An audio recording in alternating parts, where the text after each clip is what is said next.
الأنبياء والمرسلين نبينا محمد وعلى آله وصحبه أجمعين. أما بعد، القرآن الكريم لتفسير أو لترجمه بدرسونو كي من الله بتوفيق سرا فاتم سپاره کې د سورة الانعام یوسل 55 آیت پورې خبره کړې او په دې صورت کې تقریبا یو مخ پاتې دی او کوشش وکړو چې نن ختم کو. اتم سپاره کې سورة الانعام یوسل 55 آیت پورې منګه ترجمه او تفسیر هغه کړه او په دې اخرنی دوه آیتونو کې الله رب العزت د هغه کتاب تذکره کړې وه چې په موسی علیه السلام یې راکوز کړی دی او د هغې نه بعد بیا د قرآن کریم تذکره کړې وه. وهذا کتاب انزلناه مبارک، او الله وایي دا برکتي کتاب دی ما نازل کړی دی، نو د دې کتاب تابعداري کوئ او د الله نه یریږئ چې الله د باندې رحم وکړي. اوس دې دوو آیتونو کې الله رب العزت دا خبره ذکر کوي چې دا کتاب مې د دې دپاره نازل کو او دا قرآن کریم مې د دې دپاره راولیږو چې د دې کافرانو او د مشرکانو دا عذرونه ختم شي. هغوی به یو خبره دا کوله د مکې مشرکانو، یره وی ارمان که چېرته د اسماني کتاب موږ ته رالیږلی شوی وی که نه، نو موږ به د یهودو او نصاراو نه زیات دینداره وی، خو چې بس موږ ته راغلی وی یعنې د یهودیانو څه دینداري ده او د نصاراو څه ده، موږ به د دوی نه زیات دینداره وی. الله وایي ځکه ما دا کتاب درولېږو. نه سبا له به تاسو دغه کیسه کوله. اعوذ بالله من الشیطان الرجیم بسم الله الرحمن الرحيم أن تقولوا إنما أنزل الكتاب على طائفتين من قبلنا، د دې دپاره چې ونوایئ چې بېشکه نازل کړی شوی و کتاب په دوه ډلو مخکې زموږ نه. الله وایي دا کتاب مې د دې دپاره درولېږو چې تاسو دا خبره ونه کوي، لئلا یقولو، معنی دا دی چې دوی داسې ونه وایي چې یاره زموږ نه مخکې په دوو ډلو کتاب نازل شوی. دوه ډلې څوک دي؟ اوس مو باسي یهود و نصارا، دوه ډلې یهود و نصارا دي چې یاره په دوی نازل شوی دی. وَإِن كُنَّا عَن دِرَاسَتِهِمْ لَغَافِلِينَ، او یقینا وو موږ د لوستو د هغوی نه ناخبره، او موږ نه د یهودو په خبرو پوهېدو نه د نصاراو. سبا له به دا وي که نه، اوس که الله کتاب نه وی رالیږلی نو دوی به دغه قصه کوله چې موږ څه کړی وی، موږ نه د یهودو په خبره پوهېدو نه د نصاراو په خبره پوهېدو. الله ولا هغه عذر ختم کړو چې زه اوس دا خو کتاب درغی دا په عربۍ ژبه کې دی او په داسې کس مې نازل کړو چې هغه کس هم ستاسو منځ کې دی، تاسو یې پېژنئ، نو بیا ولې تابعداري نه کوئ. الله رب العزت د دې مخلوق د انسانانو د پیریانو ټول عذرونه ختم کړي دي. یعنې قیامت پر ورځ موږ سره څه عذر نشته چې الله ته یې بیان چې الله د دې د لاسه.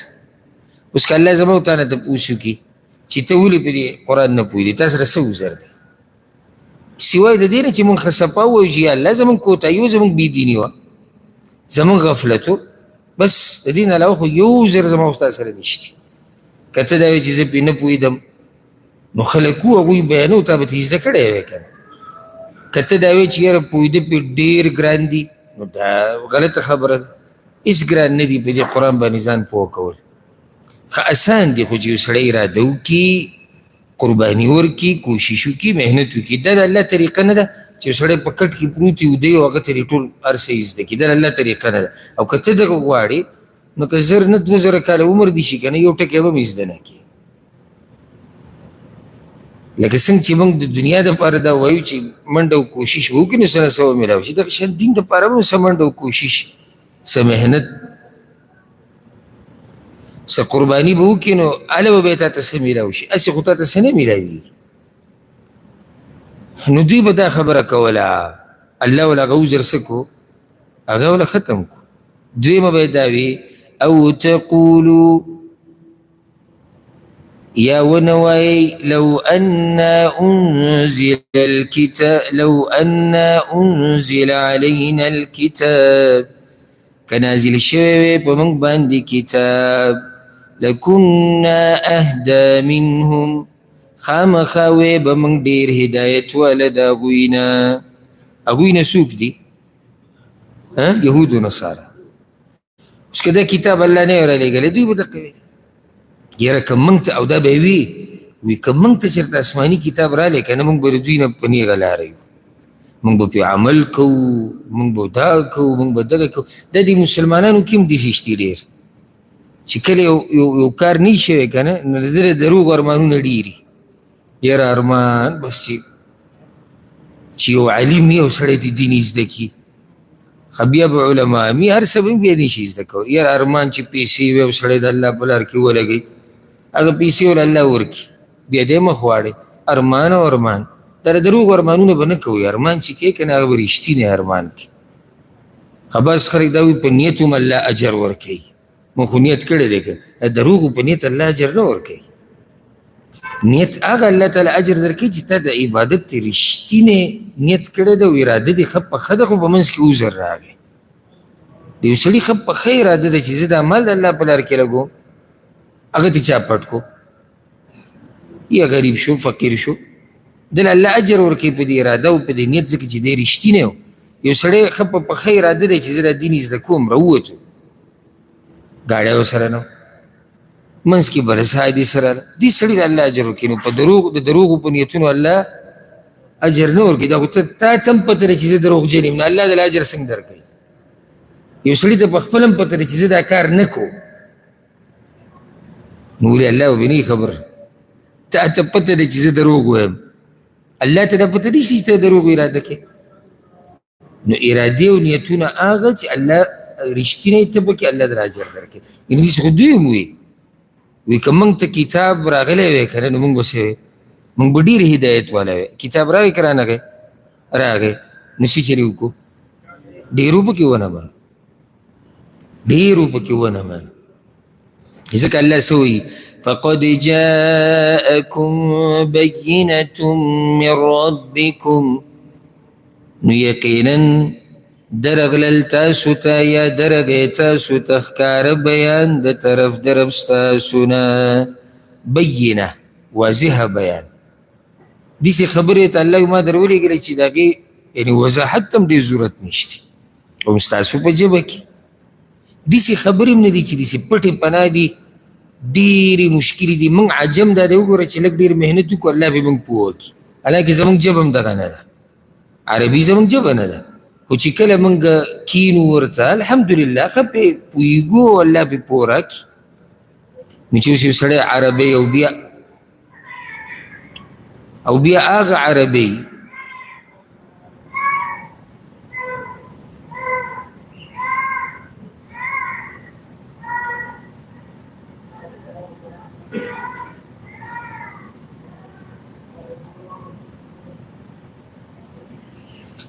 چې یو سړی عربۍ او د هغه زمانې هغه چې فصاحت او بلاغت د هغوی سره، هغوی هم د الله په کتاب نه پوهېږي. خو دا چې کله سړی ګمراهی شي که نه، که ته ورته ډېره هم واضح خبره وکړي دی پرې پوهېږي خو منلو ته تیار نه دی. که دې خیال کړی ته به یو سړي ته مسله بیان کړې ښه واضحه د دین، دی به سټ وګري وي څه ووایي، ته به وایي چې ما دته په انګلیش کې ګوره کیسه وکړه، که نه د سره زه په کیرلا کې لګیا وم، که نه د بنګالیانو په ژبه کې لګیا وم، دته خو ما پښتو کې وایي چې دا مسله داسې نه ده، دا داسې ده ځکه چې الله داسې وایي، د الله رسول داسې وایي، دی سټ وګري وي زه پرې نه پوهېږم. چې الله ورته هدایت نه نصیب کوي که نه، که ته دته ټکې ټکې بیان کړې که نه او په ګنټو ګنټو ورته بیان کړې دی پرې نه پوهېږي. او چې الله ورته هدایت نصیب کوي نو ډېرې ګرانې خبرې هغه درته اسانې شي او د هغې نه بعد ورته پرې الله عمل هم آسان کړي. وهدى ورحمه او هدایت او رحمت. الله ما داسې کتاب در ولېږو چې یو خو واضحه دی، دویم پای کې هدایت دی، دریم رحمت دی له الله طرف نه. او کوشش به کوو چې نن دا خبرې مختصر کړو چې دا مخ ختم کړو. قرآن کریم 3 صفات دلته بیان شو، واضح دی، هدایت دی، رحمت دی.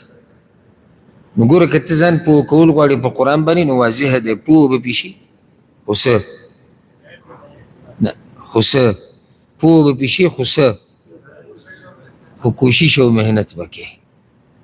دویم دی کې هدایت پروت دی، یعنی که د قرآن نه علاوه بل ځای کې هدایت لټې نو ګرځه پسې د قیامته پورې تا ته به هدایت میلاو نه شي.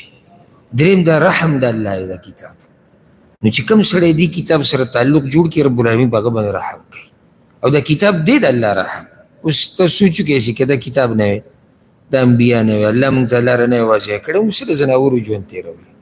د هېڅ نه به موږ نه وو خبر چې موږ مقصد څه دی د دنیا ته د راتلو، څه به کوو څه به نه کوو. الحمدلله چې الله کتاب را لېږلی دی، هر شی پکې موږ ته واضح کړی. فمن أظلم ممن كذب بآيات الله، بس څوک دی لوی ظالم د هغه چا نه چې دروغجن ګڼي آیتونه د الله. دا خبرې پسې په دې وکړه ځکه کله چې الله دا کتاب راولېږو نو ډېرو پکې ووي دا دروغ دي، دا رښتینې خبرې نه دي. نو الله وایي د ده نه لوی ظالم څوک شته چې یقیني د الله آیتونه د هغه خواله راشي او د هغه آیتونه دروغجن وګڼي. وصدف عنها ومخ واړی د هغې نه. وصدف عنها دې دوه ترجمې کولی شي، مخ واړی د هغې نه یا خلک اړی د هغې نه. کوشش کوي چې دا خلک دا واړی د څه نه، د دې آیتونو نه. معنی دا چې په خپله پې هم عمل نه کوي، په خپله خو دروغجن وګڼل، خو بل ورته هم نه پرېږدي. او دا هم دې صورت کې تېر شوي وو مخکې الله د مکې مشرکان مبارک وي وهم ینهون عنه وینأون عنه، خلق تیم منع کوي او ځان تیم منع کوي.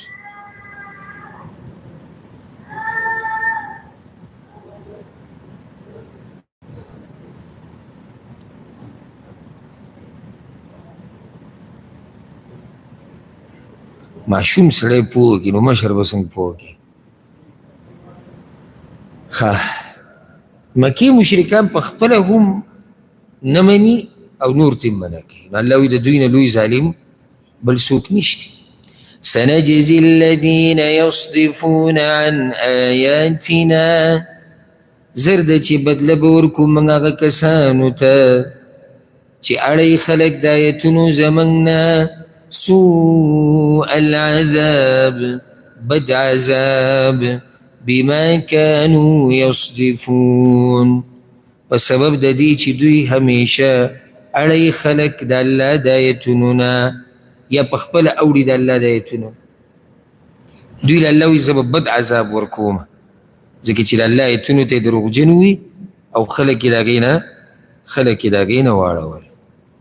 اوس ګوره دې د 158 آیت کې الله رب العزت دوی له زورونه ورکوي. دا کوم خلک چې قرآن نه مني، ځکه چې د قرآن د نازلېدو خبره وشوه، د دوی عذرونه الله ختم کړو او قرآن الله راولېږو. اوس کوم خلک چې دا قرآن نه مني، الله د دوی په باره کې وایي چې دوی ګوره څه ته ناست دي.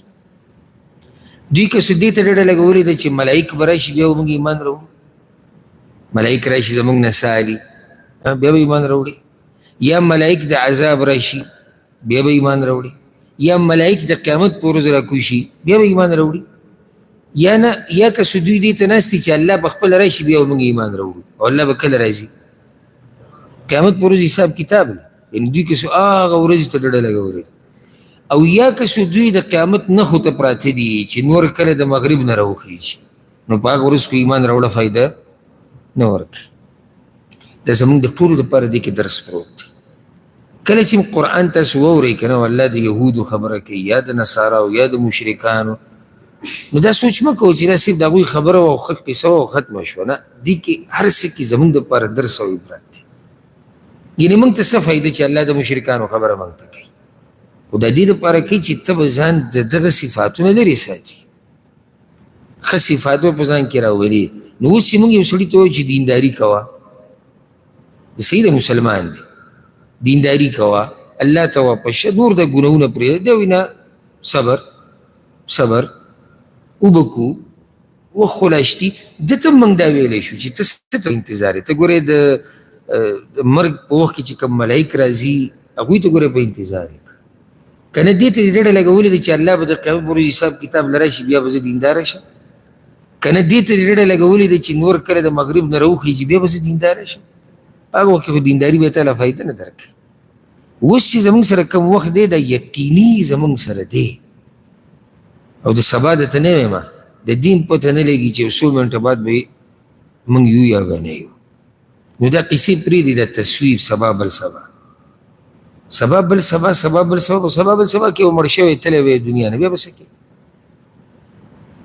نو الله رب العزت وایي هل ينظرون إلا أن تأتيهم الملائكة انتظار نکي دوی مگر د دې خبرې چې راشي دوی ته ملائک او یأتي ربک یا راشي ربستا دوی د دې خبرې انتظار کوي چې ملائک به راشي بیا به ایمان راوړو الله به راشي بیا به ایمان راوړو او یأتي بعض آیات ربک یا راشي بعض نښې د ربستا بعض نښونه مراد د قیامت نښې دي يوم يأتي بعض آيات ربك فاغورت شراشي باز نخي دربستا لا ينفع نفسا إيمانها فايدة بنور كيهس نفس إيمان رول الداغا لم تكن آمنت من قبل چني راول إيمان مخي داغينا او کسبت فی ایمانها خیرا یا نی کړي په حال د ایمان خپل کې نیک عمل د دې وضاحت حدیث کې دی چې دا کومه نښه ده کومه نښه ده اوس مې ذکر کړو درې بیرې چې کله نور د مغرب نه راوخیږي او حدیث کې راځي امام مسلم راوړی دی رسول صلی الله علیه وسلم وی لا تقوم الساعه حتى تطلع الشمس من مغربها قیامت دا وخت پورې نه راځي چې څو پورې نور د مغرب نه نه راختلی نور خو راخیږي د مشرق نه او ډوبېږي په مغرب باندې او بیا د دې وضاحت یو حدیث کې داسې راغلی دی په صحیحینو کې د صحیح بخاري کې چې کله دا نور ډوب شي که نه په مغرب باندې نو دا د الله د عرش لاندې الله ته سجده لګوي او بیا د الله نه اجازت والي چې کله الله ول اجازت ورکړي دا بیا په مشرق باندې راوخیږي دا نور نو رسول صلی الله علیه وسلم وی حتی یقال لها ارجعي من حیث جئتي الله به دې نور ته وی واپس شه او په هغه طرف ورشه په کوم طرف چې ته ډوب شوی او راغلی نو بیا رسول صلی الله علیه وسلم وذلك حين لا ينفع نفسا ایمانها لم تكن آمنت من قبل دا نښه چې کله خلک ویني که نه او دا به خلک مخامخ ویني داسې نښه هم نه ده چې بعض خلک به یې ویني او یا داسې یو ملک کې به یې محدوده به نه دا خو داسې نښه ده چې واضحه ده ټوله دنیا ته به ښکاره شي چې نور راخیږي د مشرق نه په دغه ورځ به راوخیږي کوم طرف نه د مغرب نه نو خلک به ایمان راوړي په دغه ورځ به ایمانونه خلک راوړي ځکه چې مخامخ یې خبره ولید نو ځکه ایمان راوړه په هغه ورځ فایده نه ورکوي کافرانو له الله وی تر څو چې ایمان د دې نه مخکې نه راوړی لم تكن آمنت من قبل ها که د دې نه مخکې ایمان راوړی هغه سړي د ایمان فایده ورکوي ها اوس چې کوم بېدینه مسلمانان دي هغوی توبې وباسي او خو ایمان راوړی دی خو چې کله هغوی دا نور ولیدو چې د مغرب نه راوختو نو هغوی به څه وکړي توبې به وباسي دوی له د توبه ویسته فایده نه ورکوي ځکه الله او کسبت فی ایمانها خیرا یعنی نه کړی په حال د ایمان کې نیک عمل یعنی د دې نه مخکې چې کوم نیک عمل کړی دی او دینداره سړی د هغه له فایده ورکوي خو که د دې نه بعد دینداره کېږي د ته له فایده نه درکوي ولې فایده نه ورکوي خپله سترګې ولید یعنی د ایمان چې کوم دی دا خو د یېرې د لاسه دی لکه چې ته خو په خپله ولیدو چې او یاره څنګه چې الله ویلي وقه شان وشو ایمان اصل کې هغه ایمان دی چې سړی په غیب راوړي او د الله نه یېرېږي زمونږ الحمدلله ایمان دی په غیب باندې چې قبر کې دا دي دا دي دا دي سړی په قبر کې دا الله ته هر څه مخامخ کاري کې دي چې نه مني نور څه کوي لازم به مني بیا خو کافر هم مني خو فرق موږ او کافرانو کې دا دی چې موږ ته زموږ رب ویلي موږ یې منو هغه وایي نه موږ په خپلو سترګو نه دي لیدلي موږ یې څنګه ومنو نو کله چې دا نښه راوخته بیا به ایمان راوړه فایده نه ورکوي او الله دلته زور نه ورکوي کافرانو له وایي دوی که سوهاګه ورځې ته پراته دي چې نور به د مغرب نه راوخېږي بیا به ایمان راوړو نو بیا خو الله ایمان راوړه فایده نه ورکوي قل انتظروا انا منتظرون ته ووایه انتظار کوئ یقینا من هم انتظار کوونکي یو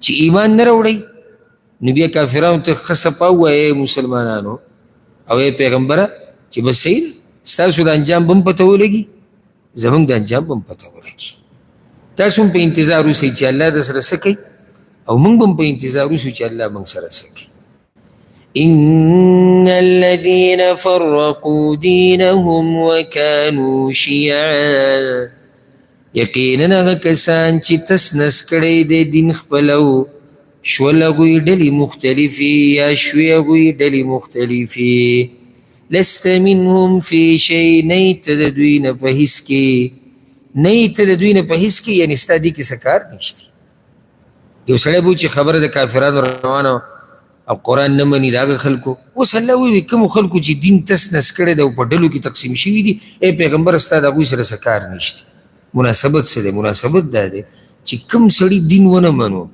خو یو بل مذهب کې شو که نه شو چې یو سړي قرآن ونه منو خو د ځان له مذهب شو نصارا ځان لدي یهود ځان لدي بیا په دوی کې ځان له ډلې دي بیا مجوسیان ځان لدي مشرکان ځان لدي دې خلکو هر څه تس نس کړو او په مختلفو ډلو کې تقسیم شو الله پیغمبر ته وی پرېږده بس زه پوه شه او دوی پوه شه ستا د دوی سره څه کار نشته او نه ورته تا دا طریقه ښوولې ده ځکه الله څه وایي انما امرهم الى الله یقینا خبره د دوی سپارلی شوې ده الله ته ثم ينبئهم بما كانوا يفعلون بیا به خبر ورکړي دوی ته د هغه کارونو چې دوی کول اوس الله ته پرېږده خبره دوی الله ته سپارلی شي دې کې زموږ دپاره غټه فایده چې په دین کې او په اسلام کې ډلې او مذهبونه جوړول د ناروا کار دی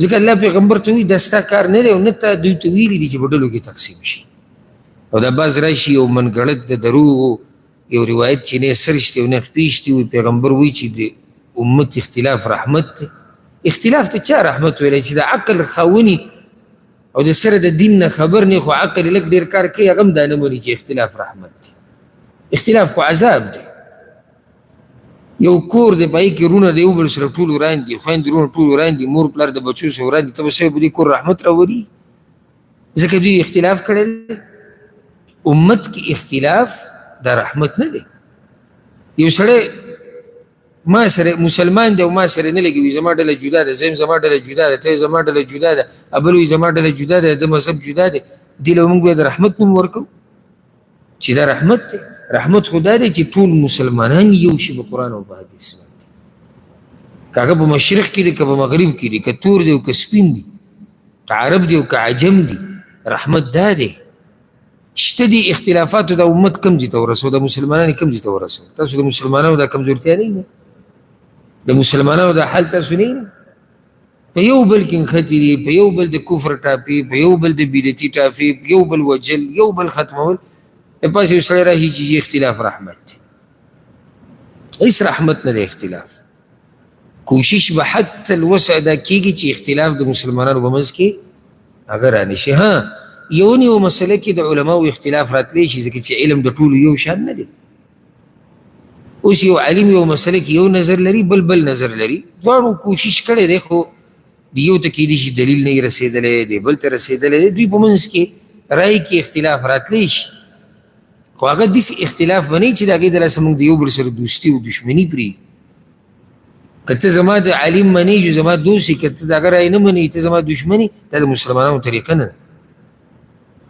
که ته زما مذهب منې مذهب خو یې لکه دقې مذهب دی نو اسلام دا مذهب نه دی نه فقهي مذهب نو که فقهي مذهب هم شو نو فقهي مذهب خو د کفر او د اسلام مسله خو نه ده که ته د امام ابو حنیفه مذهب منې ته صحیح مسلمان یې بل وایي که ته د امام شافعي مذهب منې ته صحیح مسلمان یې دا خبره چا کړې ده چې څوک د امام ابو حنیفه په مذهب دا صحیح مسلمان دی چې د امام شافعي په مذهب دا کافر دی یا د بېدینه دی یا دی په صحیح مذهب نه دی دې ته څوک رحمت وایي چې مسلمانان یو بل پسې شاته مونځ نه کوي ته دې ته رحمت وایې نه جي دې جومات کې زما مونځ نه کېږي ځکه چې موږ د امام صاحب په مذهب وایو دا شافعي مذهب وایي دې ته څوک رحمت وایي کلمه هغه هم وایي کلمه ته هم وایي الله ته هم مني هغه یې هم مني ته هم دغه پیغمبر مني هغه یې هم مني ته هم دغه قبله مني هغه هم دغه قبله مني او ستا پسې مونځ نه کېږي او د هغه په تا پسې نه کېږي تر دې چې لا بعضو پکې دا خبره لیکلې ده په کتابونو کې چې د یو مذهب والا د بل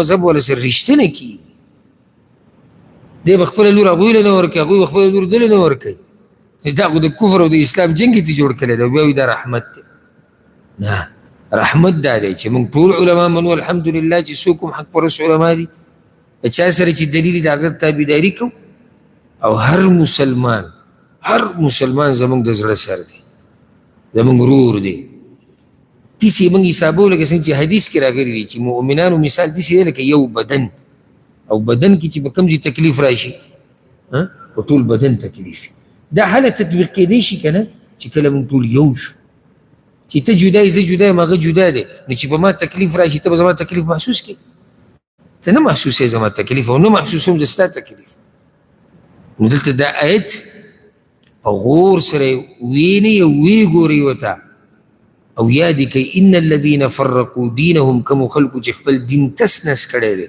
وکانو شیعا او بیا دوی تقسیم شوي دي په مختلفو ډلو کې لست منهم فی شیء پیغمبر ستا په دوی کې څه کار نشته ستا په دوی کې به څه کار نشته معنی دا چې تا خو دوی ته دا طریقه نه ده دا خو دوی د خپل ځان نه دا کار کړی نو دا هم نه چې دغه شان پاتې شو انما امرهم الی الله د دوی خبره چا ته سپارلی شوې ده الله ته او الله به دې تپوس کوي چې تاسو ولې دین تس نس کړی تاسو ولې په ډلو کې تقسیم شوي الله رب العزت ته زموږ په دې امت کې چې کوم اختلافات دي الله دې ختم کړي او الله دې ټول مسلمانان په قرآن او په حدیث باندې راجمع کړي چې د دوی خبره الله ته واپس ته نو الله خو به حساب کوي که نو اوس د الله رحم پکې بیانېږي ګوره من جاء بالحسنة فله 10 أمثالها چا چې راتګ وکړو په نیک عمل سره یا څوک چې راغی په نیکۍ سره نو یې به هغه لره لس چنده ثواب د هغې ومن جاء بالسیئه او څوک چې راغی د ګناه سره او یا چا چې راتلل وکړل په بدۍ سره فلا یجزا الا مثلها نو بدله به نه ورکړی کېږي دته مګر په مثل د دغه بد عمل وهم لا یظلمون او په دوی به ظلم نه کېږي در الله مهرباني ده که نیکي دي د الله مخې له ویوړه نو څومره ثواب درکوي لس چنده او ګناه لس چنده فلا یجزا الا مثلها په مثل د دغه ګناه او ما مخکې هم تاسو ته دا خبرې کړې بیا درته م کوم چې د الله په دې دومره پراخه رحمت کې که چېرته موږ د جهنم حقدار شو که نه موږ به لوی بدبخته یو یوه نیکي لس چنده نه ده حدیث کې دا راځي رسول صلی الله علیه وسلم وایي صحیح بخاري صحیح مسلم کې دا حدیث دی وایي ان ربکم رحیم الله رب العزت وایي رسول الله وسلم وایي ستاسو رب چې دی الله رب العزت رحیم او کریم او د الله رحمت ته ګوره وایي چا چې د نیکۍ اراده وکړه او دا نیکي ونه کړه الله به یو نیکي ورکوي یعنی د نیکۍ صرف اراده کړې ده الله به یو اجر ورکوي خو ما لږ ساعت مخکې وضاحت وکړو دا کومه اراده ده د زړه نه داسې نه چې دغه دلیل سړی راولي چې وګوره پیغمبر وایي نه چې اراده وکړو بس الله تعالی اجر درکوي اراده رښتینې فإن عملها الله رحم ته ګوره که ده دا نیکي وکړه اراده یې وکړه بیا د نیک عمل وکړو كتبت له 10 إلى 700 إلى أضعاف كثيرة نو بیا د یوې نیکۍ په بدله کې الله لس چنده ثواب ورکوي 200 ته الله رسوي د دین هم زیات ورکوي ومن هم بسیئه او چا چې د ګناه اراده وکړه او دی د ګناه ونه کړه الله به ورله اجر ورکوي یو او که دا ګناه یې وکړه نو ده سره به د یوې ګناه حساب کېږي بس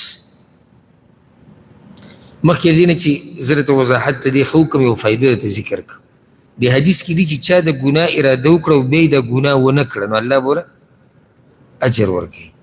په دې ډېر خلک پوه نه شي په دې خبره باندې. هغوی دا مطلب چې هر سړی چې د ګناه اراده وکړي او ګناه ونه کړي نو دته الله یو اجر ورکوي. امام ابن کثیر رحمه الله او نورو علماو بهم لیکل کړي دي د دې وضاحت داسې کړی دی وایي چې د ګناه اراده وکړي او ویې نه کړي د درې قسمه وي. اولنی قسم هغه دی یو سړی دی د ګناه اراده یې وکړه او بیا یې د الله دپاره پرېښوده. لکه اراده یې وکړه چې زه د پلانې کار کوم، یعنې یو نشه ده، دروغ ویل دي، دوکه ورکول دي چاله. اراده یې و چې زه دې سړي له دوکه ورکوم، دروغ ورته وایم، خو بیا الله ورته رایت شو چې نه دا خو ګناه ده او د دې نه زه الله منع کړی او دا عمل یې پرېښودله به الله اجر ورکوي. ولې به اجر ورکوي؟ الله نه ویرېد. ها دویم قسم هغه دی چې خبره تېره شوه، لکه اراده یې کړې وه د ګناه، بیا ته خبره څه شوه؟ هغه تېره شوه. نو نه ورته ثواب میلاویږي او نه ورته ګناه، نه ثواب شتي نه عذاب شتي. ولې؟ ثواب ورته ولې نشته؟ ته خو پرېښوده، د الله د یېرې د لاسه نه ده پرېښوده، ځکه ثواب نه دی. ها ګناه ورته ولې نشتې؟ خبره تېره شوه. ها دریم قسم هغه دی چې ښه اراده یې کړې وه د ګناه خو ګناه یې ونه کړه. ولې؟ وس یې نه رسېدو نو ده ته یوه ګناه د ده حساب شوه. په دې ډېر خلک نه دي پوه. هغه حدیث تاسو کې دي چې یاد وي چې کله دوه کسان مخامخ شي او د دواړو سره توره نو قاتل او مقتول دواړه به جهنم ته ځي. هغه څوک چې ووژلی شو هغه به هم جهنم ته ځي، هغه چا چې مړ کو هغه هم جهنم ته ځي. صحابه کرام یا رسول الله نو دا چې قاتل دی د ده دا خبره خو واضحه ده، خو مقتول ولې؟ رسول الله سلم ورته وایي د ده هم ښه پخه اراده وه د هغه د وژلو، خو د هغه پرې وس بر شو. یعنې ده هم په دې اراده تللی و، اراده یې وکړه نه وه، ګناه یې وکړه، وس یې ونه رسېدو نو ده ته ګوره هغه جزا میلاو شوه د ګناه. نو داسې نه چې هر موږ دغه حدیث واورو، ځکه ګوره هره خبره کې به علماو ته رجوع کوي چې تا پرې پوه کړي چې یاره حدیث کې خو دا راغلي چې څوک د ګناه اراده وکړي او بیا یې ونه کړي بس الله ورله اجر ورکړي. اجر هغه چا ته میلاویږي چې د الله د یېرې نه یې پرېږدي. یو سړي ښه اراده کړې ده چې په دې انټرنیټ کې به ښه جاخي ګوري، فلمونه او سندرې او ډمتوب او ټیک ټاک او فحاشیانې هر څه به ګوري، خو نیټ ورسره کار نه کوي، دله به هم الله اجر ورکوي. ولې نه ورکوي اجر؟ وس یې نه رسېده او که وس یې رسېدلی کولی نو ده ته ګناه میلاو شوه، لکه ده چې دا ګناه وکړه. هغه بل حدیث به تاسو ته یاد یو سړی دی، رسول وسلم یو سړی دی مال ورسره دی او د الله په لار کې لګېدلی خو الله اجر ورکوي.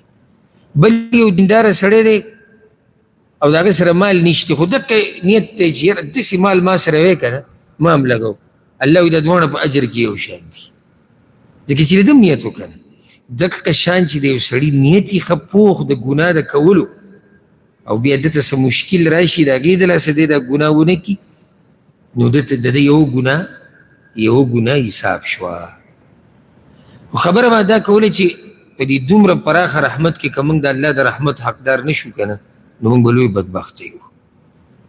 او چې په دې کې هم د سړي قیامت په ورځ د ګناهونو تله درنه شوه که نه سوچ وکړئ ده به څومره ګناهونه کړي. ګناه په لس چنده یوازې نه ده، حدیث کې لس چنده 700 ته رسي، الله وایي د هغې نه یې ورته زیاتوم. نو چې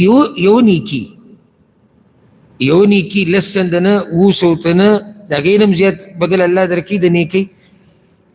او په دې کې هم د یو سړي ګناهونه د نیکیانو نه زورور شي او هغه ګناه هغه یو حسابېږي، دا هم نه چې لس چنده ځکه ډېر شو، ګناهونو تله ځکه درنه شو ځکه چې هلته هغه 700 چندو ته واوړېدو، نه ګناه خو یو حساب کوي. نو دا د الله رحم او کرم دی او عدل او انصاف دی. رحم او کرم کم یو دی؟ دا چې نیکي ته زیاتوي، او عدل او انصاف یې څه دی؟ ګناه ته یو حساب دی.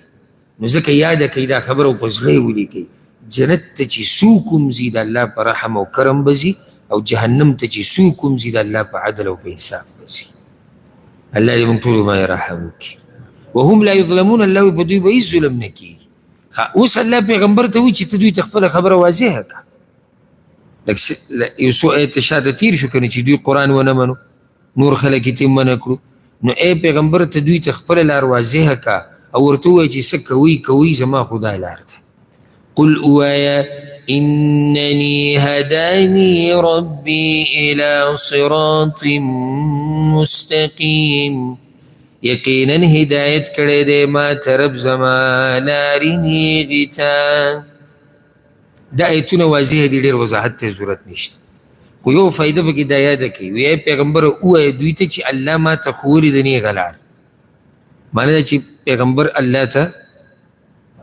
محتاج دی پیغمبر الله ته محتاج دی دویمه پیغمبر هدایت ته محتاج دی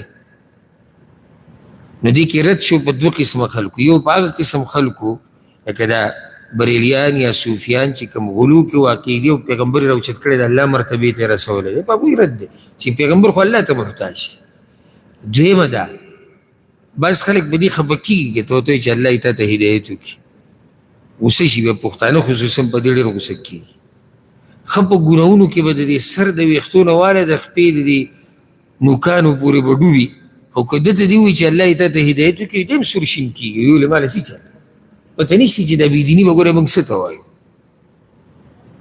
که یو سړی داسې دینداره دی که نه چې سهار ماښام دی د الله بندګي کوي بیا هم دی هدایت ته محتاج دی د رسول صلی الله علیه وسلم نه دیندار بل څوک شته زیات او هغه به هم دا دعا غوښته اللهم اني اسألك الهدى والتقى والعفاف والغنى یا الله زه تا نه هدایت غواړم زه تا نه تقوا غواړم نو چې هغه سړی هدایت ته محتاج دی ما ورته نه یو محتاج هدایت ته هدایت څه وایي نیغې لارې ته راوړېده څوک داسې ویلی شي چې زه 100% په نیغه لار روان یم تاسو کې څوک دا دعوه کوي یو کس هم نشته سره څه کمی خو هر چا کې شته که موږ دغې دپاره ګوره هر منځه کې سوره فاتحه موږ وایو په هر رکعت کې موږ وایو اهدنا الصراط المستقیم دا سوره فاتحه و پیغمبر نه وي دا به ابوبکر نه وي دا به عمر وي دا به د صحابه کرامو ټولو وي یا الله موږ ته وښایه نیغه لار نو نیغې لارې ته موږ ټول محتاج یو الله دې موږ ټولو ته نیغه لار وښایي مخکې وضاحت د دې خبرې ځای په ځای شوی دی چې دا نیغه لار څه ته وایي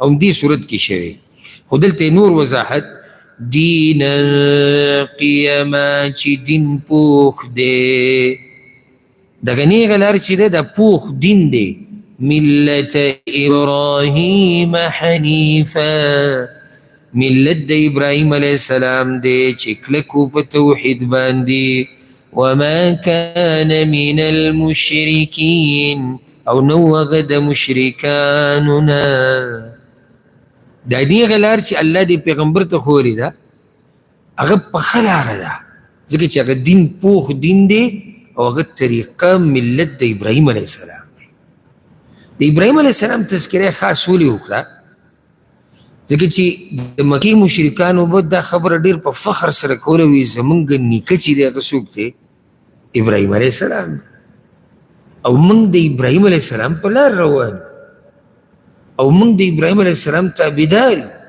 او موږ داسې او موږ دا به دوی وي نو دلته پرې رد وشو چې هغه صحیح دین چې کوم د ابراهیم علیه السلام دی په هغې خو د پیغمبر روان دی په هغې خو د مسلمانان روان دي تاسو خو په کږه لار روان دي د دې مخکې وضاحت شوی دی چې حنیف څه ته وایي ځای په ځای ما د دې خبرې وضاحت کړی ګوره کم ملګری چې هر وخت درس کې ناسي که نه دی په خبره ډېر زر پوهېږي دا تجربه هم کړې ده که نه چې کله سړی درسونو له راځي روزانه یا اکثر نو دی په مسله باندې ډېر زر پوهېږي ځکه چې ده دا خبره څو ځایونو کې اورېدلي نو ډېر وضاحت ته ضرورت هغه نه لري ښه اوس یو سړی دی چېرته میاشت کې یو پیر راځي یا هفته کې یو ورځ نو د ده نه څومره خبرې پاتې شوې او دا خو نشي کېدی چې په هر مجلس کې او په هره ناسته کې موږ به ټولې خبرې بیا د سر نه کوو نو څو ځایونو کې موږ دا خبره واضح کړې ده چې حنیف ابراهیم علیه السلام ته ولې وایي دلته یې موږ ترجمه وکړې چې هغه کلکو په توحید باندې کلکو د الله په بندګۍ باندې او نو هغه د مشرکانو نه الله وایي قل اوایا ان صلاتي ونسكي یقینا منزما او قربان زما. د دې مشهور تفسیر دا دی چې نسک دا قربانی ته ویل کیږي. بعض علما ویلي دي مالی عبادت ته وایي. که مالی عبادت ته مو وایي صحیح ده. ای پیغمبر ووایه دې خلکو ته زم چې دا آیت نه دی، دا تقریبا هر مسلمان له پکار دی چې دا آیت ووایي. دا یو اعلان دی د توحید او داسې آیت دی چې دغه زموږ عقیده ده. ووایه پیغمبر مونځ زما او قرباني زما. دا مونځ او قرباني په دې ذکر کوم ځکه دا ډېر ښکاره عبادتونه دي. داسې دي ښکاره عبادتونه دي. دا مطلب نه دی چې له نور عبادتونه نه، صرف مونځ او قرباني نه، ټول عبادتونه مراد دي. خو دا دوی په دې ذکر کړو ځکه چې دا ښکاره دي. دا یو مالی عبادت دی او دا بل بدنی عبادت دی. په مونځ کې بدن لګي، په قرباني کې مال لګي. نو ووایه پیغمبره چې مونځ زما او قرباني زما او لنډه ده ومحیای ومماتی او ژوند زما او مرګ زما لله رب العالمین، خاص الله لره دی چې پالونکی د مخلوقاتو دی. لا شریک له، نشته هیڅ شریک د هغه سره. دا اعلان د هر مسلمان دی چې عقیدې د توحید هغه مسلمان چې مونځ زما قرباني زما لنډه ده چې مرګ او ژوند زما دا ټول د الله لپاره دی. نشته په دې کې هېڅوک برخدار د الله سره، نه نبي، نه ولی، نه ملائک، نه پیریان، نه بزرگان، نه باباګان، نه قبرونه، نه تعویزونه، نه ګټې، نه ونې، نه مولیان، نه جاهلان. هېڅوک د الله سره په دې کې شریک نشته. خالص څومره عبادت چې کې دا به د الله دپاره کې. او الحمدلله ثم الحمدلله. موږ دا نعمتونه نه محسوسوو. موږ دا نعمتونه که محسوسولی لږ که نه، نو موږ به د الله شکر داسې ویستی که نه لکه څنګه چې موږ دا سهار هر وخت موږ ویل الحمدلله الحمدلله الحمدلله. یوازې دې نعمت ته وګوره چې الله رب العزت موږ له د دې توفیق نه دی راکړی چې زموږ دا تندی دی د هغه نه علاوه بل چاته ټوټ شي. یوازې دې نعمت ته وګوره چې موږ صرف هغه الله ته عاجزي کوو، د هغه نه یې غواړو، هغه ته ټیټېږو او هغه ته فریاد کوو. دا څومره لوی نعمت دی. هغه نعمت چې دې سره دنیا او آخرت آباد. یو سړی به راشي ما ته به وایي چې زما تنخواه کمه ده. کمه دي که دې سره خو ګزاره کېږي. زما بچي نه کېږي، نه دي کېږي، دې سره هم ګزاره کېږي. یو سړی زه بیمار یم، صحیح ده، څه وخته پورې تکلیف ته یې برداشت شي که. که الله د روغ صحت درکړو ډېره ښه ده، که درې نه کړو بیا هم وختي طور تکلیف دی. یو سړی راغی دا وي او بل دا وي او بل دغه وي. خو چې یو سړی په شرک باندې مړ شي د دې نه غټ مصیبت تاسو بل لیدلی؟ چې یو سړی الله ته مخامخ شي او هغه د الله سره برخداران جوړ کړي او د همیشه دپاره جهنمي شي، د دې نه لوی مصیبت تاسو بل لیدلی؟ او که یو سړی ما ته وایي چې زه مالدار یم او زما بنګلي دی او جیدادونه دي او بچي دي او ښځې دي او دا دي او دغه دي، دا نعمتونه سره د دنیا او د دنیا چې ورسره لس چنده کې او سل چنده کې دې نعمت ته رسي کوم چې توحید دا نعمت دی، دې ته نه رسي. الحمدلله موږ باچایان یو.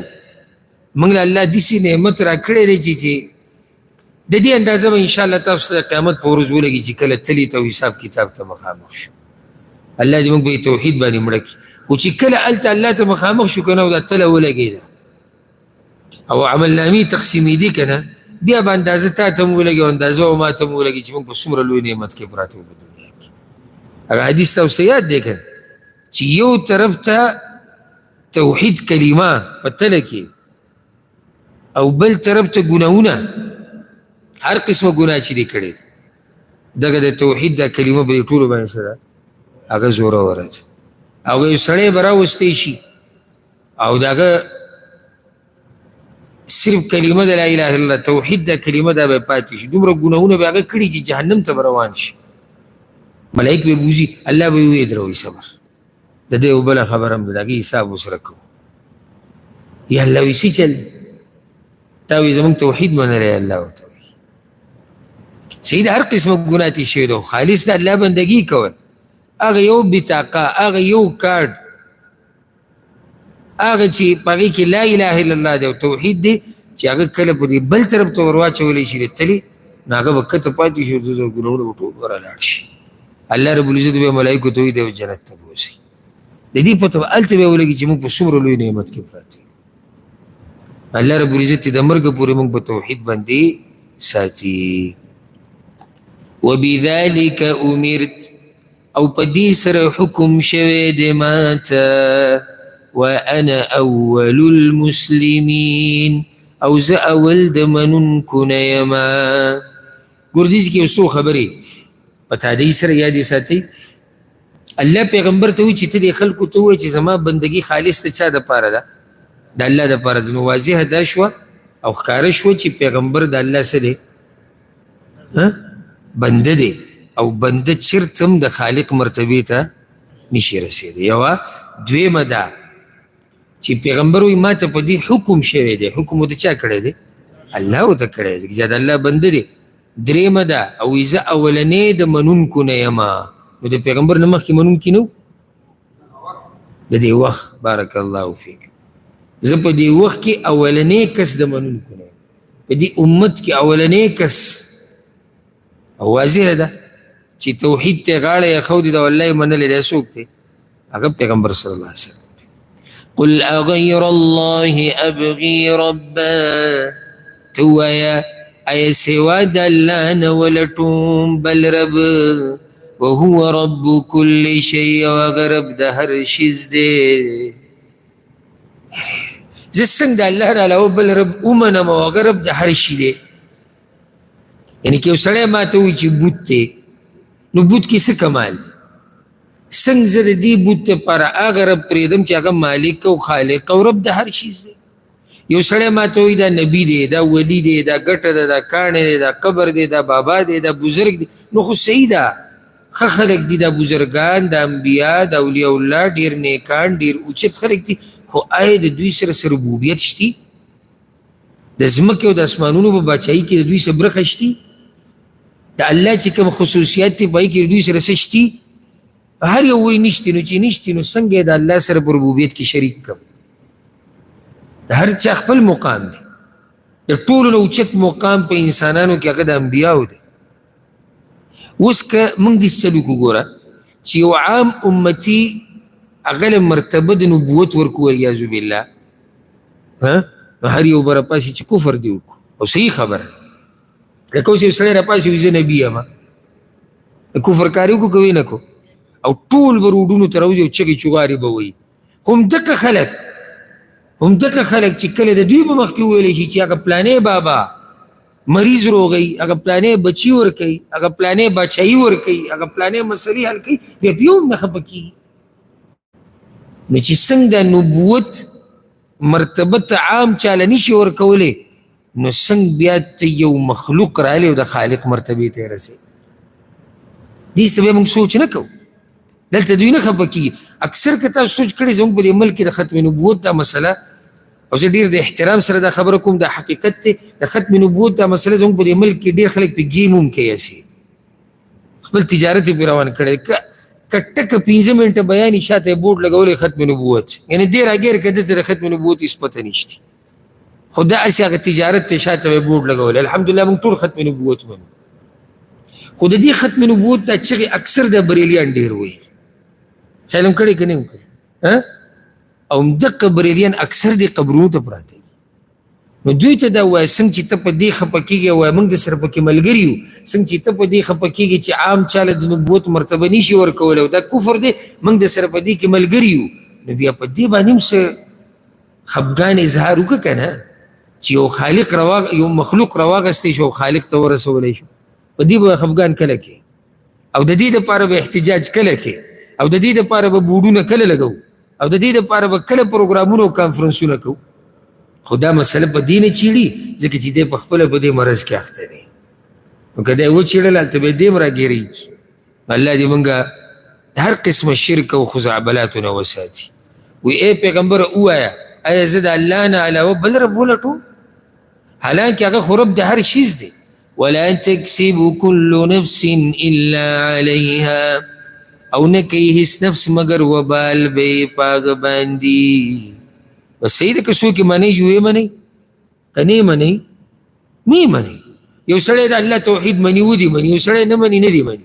ځکه دلته خبره الله واضحه کړه، وایي هر نفس چې څه کوي که نه وبال یې په چا دی؟ وبال یې په دقه نفس دی، په بل چا نه دی. ګورې که یو سړی توحید نه مني نقصان ځان له ورکوي، که یو سړی ګناه کوي دی نقصان ځان له ورکوي، مال یې نه راکوي.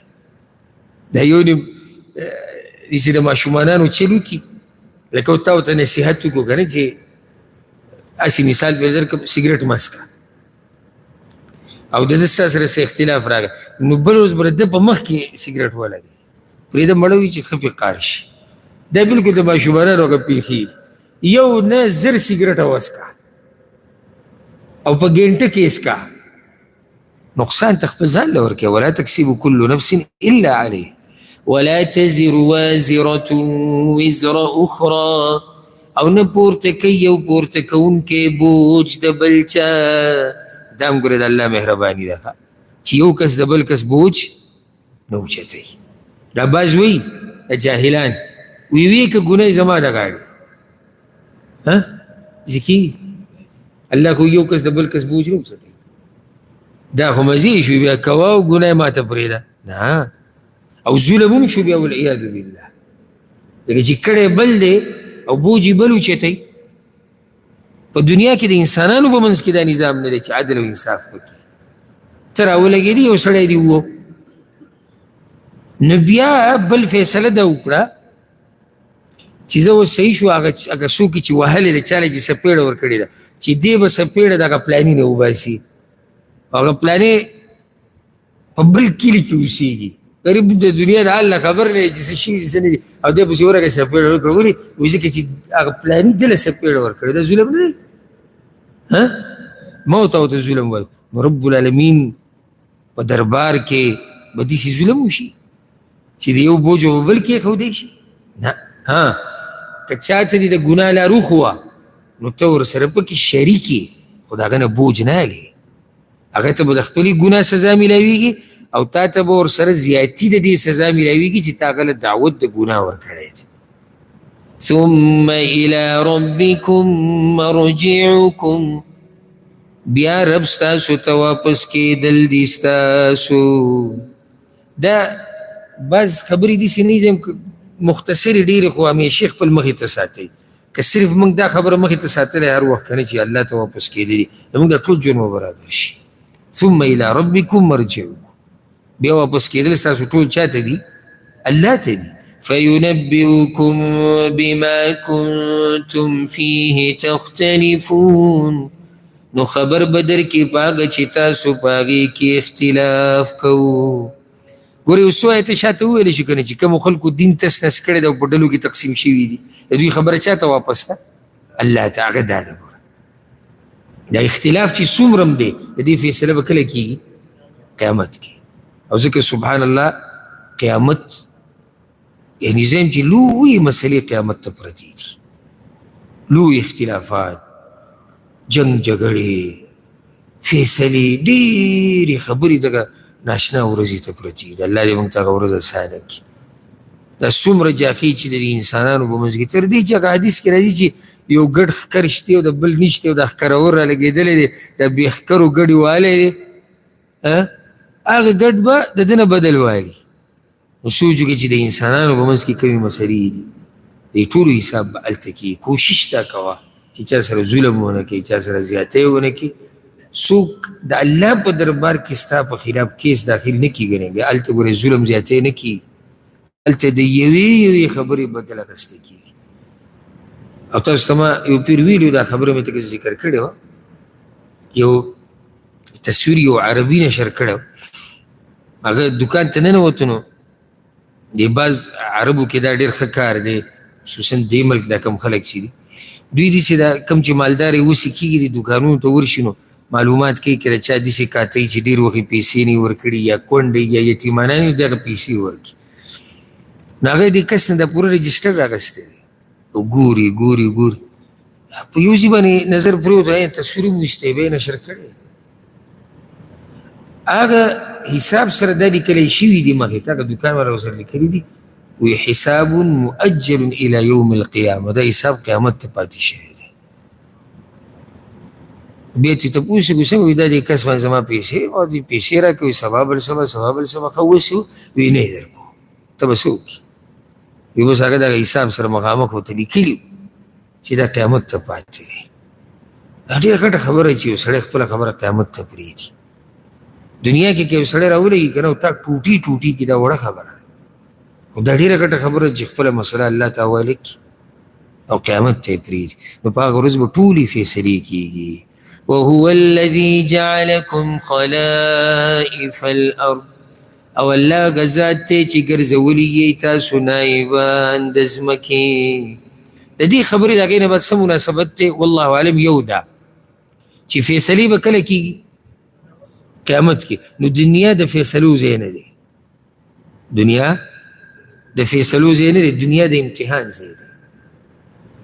دلته الله تا ته لار ښولې ده د خیر او د شر، او بیا تا له اختیار درکړی دی، بس ګرځه مزې کوه چې څه کوې کوه.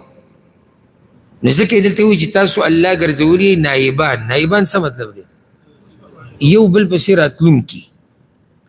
الله اکبر. او په دې کې هم ګوره زموږ دپاره ګډ درس دی، نایبان. او موږ نایبان نه یو، دا موږ جناش یو. دا چې څوک زما خبره اوري ویني، موږ نایبان نه یو. نو بیا نو څه یعنې تلونکي یو، ځکه چې موږ پسې شاته نور نایبان را روان دي. دا هېڅ زموږ نه دي. ګورئ هسې پې مه خپل طبیعت خرابوئ، مه پې خپله دنیا خرابوئ، هېڅ هم زموږ نه دي. او دا لا پرېږده راتلونکي راتلونکي دي، راتلونکي دي نه، را سره کور کې ناست دي. دغه بچي ده ته چې ورته سهار ماښام ګورې او چترۍ لګوې او خوشحاله وته، دې تا پسې شاته په لینډ کې ولاړ دی، دلیل دی په دې چې ته دنیا نه تلو والی. بیا هم موږ داسې زړه لګولی دی لکه موږ چې به دلته همیشه یو. ورفع بعضکم فوق بعض درجات، او پورته کړي دي بعض تاسو د پاسه د بعضو په مرتبو کې. ټول خلک یو شان نه دي، ځکه چې امتحان دی که نه. نو مرتبې د څه؟ د هر څه. علم کې ټول یو شان دي، څه جاهلان دي، څه عالمان دي، څه مالداره دي، څه غریبانان دي، څوک مریض دی نو څوک روغ دی، څوک زورور دی نو څوک کمزوری دی، نو څوک بوډا دی، څوک ماشوم دی، ښځې دي نو سړي دي. او په دې ترتیب سره رب العالمین د دنیا پیدا کړې ده. مرتبې د ټولو جدا دي، یو شان نه دي. ولې؟ لیبلوکم فیما آتاکم، د دې دپاره چې امتحان وکړي په تاسو په هغه څه کې چې درکړي دي تاسو ته. دا څه چې الله موږ درکړي د امتحان دی. هغه شی ذکر نه کړو، وایي څه چې درکړي دي تا ته. مال د امتحان دی، غریبي امتحان دی، بچي امتحان دی، ښځه امتحان دی، ملګري امتحان دی، معاشره قوم، دا څه چې دي دا ټول څه دی؟ امتحان دی. صورت الله په څه ختموي؟ الله اکبر. ګوره د آیت کې ووي چې تاسو نایبان یئ، او دنیا کې الله ولې څه لپاره راوستي؟ موږ ولیو دلته څه چل دی؟ امتحان دی. مرتبې ټولې څه دي؟ جدا جدا دي، ټول خلک یو شان نه دي. او فیصله به په آخرت کې کېږي. نو ځکه یې په دې باندې خبره ختمه کړه، ان ربک سریع العقاب، یقینا رب ستا زر عذاب ورکوونکی دی. وانه لغفور رحیم، او یقینا هغه خامخا بخونکی مهربان دی. یوازې ګورې دا نه دي ویلي چې الله بخونکی دی. ښه دا سترګې به دې داسې راوباسي که نه، چې بیا صرف دا ټکی نه وایي چې الله غفور رحیم دی، او یا صرف د الله نه یریږئ مه. دواړه خبرې درته وکړي چې ګوره الله عذاب هم ورکوي، الله مهربان هم دی. ژوند چې تیرې که نه، نو د الله نه به یریږي، او د الله نه به امیدونه هم ساتي چې الله مهربانه دی. نه به صرف امیدونه ساتي، بعضو خلکو ډډه څه ته لګولي؟ امیدونو ته، او دا ډېر دي. او بعض صرف د الله نه یریږي، او دا هم په غلطه دي. صرف په اخر کې ته یو حدیث ذکر کوم دا زړه به مو سره خوشحاله هم شي او د الله نه به ویرېږم. صحیح مسلم کې دا حدیث ته ابو هريره رضی الله عنه رسول صلی الله علیه وسلم وی لو يعلم المؤمنون ما عند الله لو يعلم المؤمن ما عند الله من العقوبه کچرته دی دیندار مؤمن ته د هغه عذابونو پته ولګېده کنه کوم چې د الله سره دي ما طمع بالجنه احد د الله د جنت تمه به هیڅوک ونه ساتي دومره سخت عذابونه د الله سره دي. ولو يعلم الكافر ما عند الله من الرحمه او کچرته دی کافرانو ته د الله د مهرباني پته ولګېده کنه ما قنط احد من الجنه نو د جنت نه به هیڅوک نه امید نشي. ځکه بیا وی خلق الله 100 رحمه الله رب العزت دا رحمت سل برخې ګرځولې دي. فوضع واحده بين خلقه يتراحمون بها په دې سل برخو کې یو برخه د مخلوق منځ کې کوزه کړې ده. وعند الله 99 او یو کم سل برخې مهرباني د الله سره ده. نو الله مهربان هم ډېر دی الله عذاب هم ورکوي الله عذاب هم ورکوي خو الله مهربان هم ډېر دی. د دې په منځ کې به ژوند تېرې رب العالمین دې موږ د عذابونو نه وساتي او الله رب العزت دې دنیا او آخرت کې موږ ته رحمتونه نصیب کړي او الله رب العزت دې موږ د مرګ پورې په توحید باندې او د رسول صلی الله علیه وسلم په تابعداري باندې مضبوط وساتي او الله دې موږ له مرګ په هغه وخت کې راولي چې کله الله زموږ نه راضي. هذا والله أعلم وصلى الله وسلم على نبينا محمد.